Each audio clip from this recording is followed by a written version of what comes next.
Hello, Virgo, and happy April. It is moving into that time of year, which is just so joyful, right?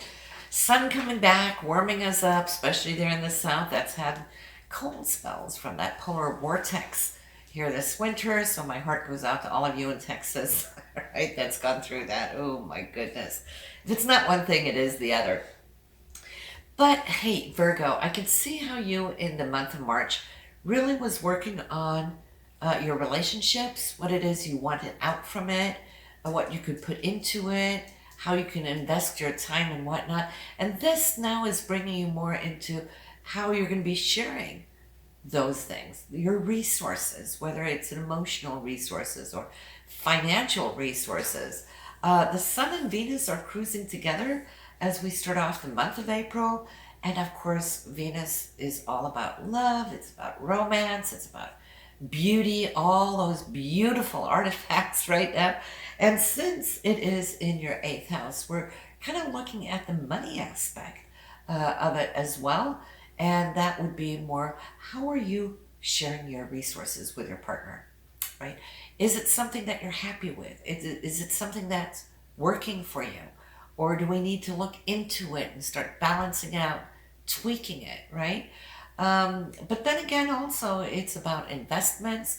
You could be receiving some money. Maybe it's your stimulus check that can come in and give you something extra, to look forward to, or extra money to invest or pay off your bills. But yes, it is somewhat about finances this month.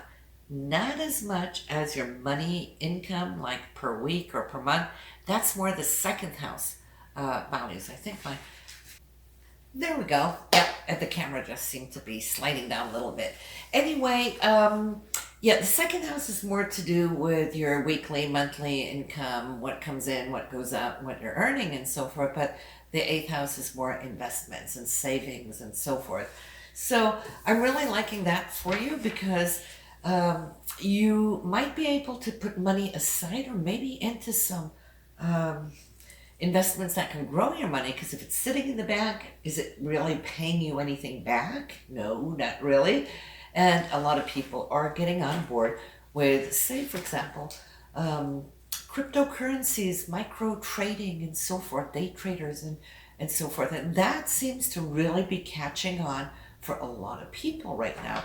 Cryptocurrencies, definitely worth looking into. It is the currencies of the future, right? And especially because we got Uranus cruising through the sign of Taurus, which rules money, and Uranus is all about the internet and the unconventional ways of working with funds and finances and so forth. So I can see that some of you might be looking into it, finding that it's fascinating. We also do have the new moon in this same area, right? And that will be on April 11th. I would like to say pay attention to April 1st, 11th, and 26th. Those are the dates, the highlights of April. The first is when Sun and Venus touches an agreement with Saturn. That's going to anchor something in financially for you. Saturn being in the fifth house, sixth house, which has to do with, of course, your day-to-day routine. It has to do with the way you work. It's not necessarily the same as your career, but how you work in your day-to-day. So something is being set up for you that I feel that is workable, something you can work with. Here it goes. Inky. Yes. So I feel that that is something that you will see more of when you get to the 11th of the new moon, which now is touching upon, again, your finances, which is securing you. And then, of course, on the 26th, she's getting under my papers here. Okay, go lay down. So on the 26th, that full moon is in the sign of Scorpio. And for you, that is your third house, Virgo. So this is harvest time, the new moon. That's when we plant our intentions. On the 11th, you're going to be doing that in that eighth house of resources, probably putting out your intentions. How can I generate more income in the long run, payoffs, commissions, royalties, and so forth. And you will see the harvest already there around the 26th. and you may be communicating about this. You might be sharing some important insights or some gains that you've had, right? And yeah, I think the third house here also for you is bringing up the urge, the need to get out and about. Maybe if not long distance traveling, it could be short distance. Do a day trip or something, like, or a weekend getaway will really be able to kind of lift your energies and spike that now that we are into that spring. As you can see here too, yes, we do have Mars. It's cruising up here, 10th house for your career, and Mars is operating pretty solo right now. Not any transits that is like moving it one way or the other. It's very point specific, Virgo. And I know that you like that kind of energy because it allows you to accomplish and get things done, right? It's that primer modus or primal motor gets you up and in the morning, goes to the grindstone, and I could see how this is now starting to achieve certain things in goal orientation in your career. It's in the sign of Gemini, and Gemini is a twofold thing. So you could be working on two projects, separate projects, which is all good if you can work them parallel and not spread yourself too thin, because then we know how it is with divided attention. But if you can do and be present in the now, whatever it is you're working on at the moment, let the other one go until you can shift and then give that 100%. Then you're able to bring both goals forward.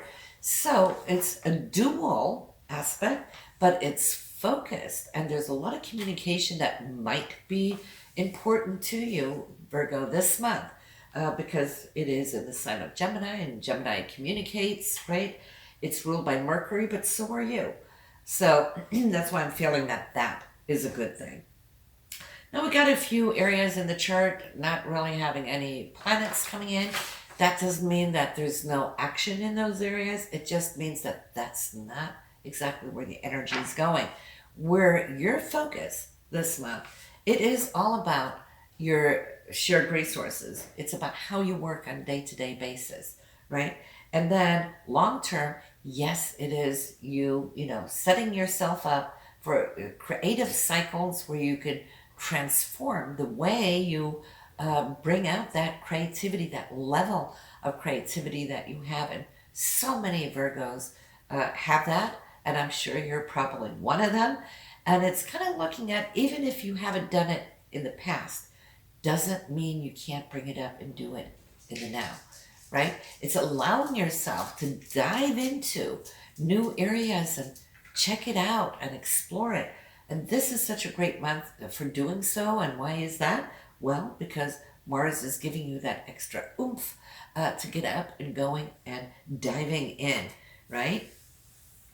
I feel that there could be some really good news coming to you unexpectedly, actually. That would be around the 26th of the full moon, because the full moon is in your third house of communication. You might get an unexpected phone call or a piece of mail, or somebody, it could even be siblings, third house rules siblings. And it might just be something that is really exciting because Uranus is attached to it. Even though by opposition, it can still be exciting, right? So it could come from long distance, out of town, out of state, out of country, due to the placement of Uranus and where it is. But yeah, regardless, you know, what a way to end the month, right? So circle that in on your calendar too. So listen here, Virgo, it's really nice connecting with you every single month. So from my heart to yours, take care, stay safe out there, and see you next month. Bye now.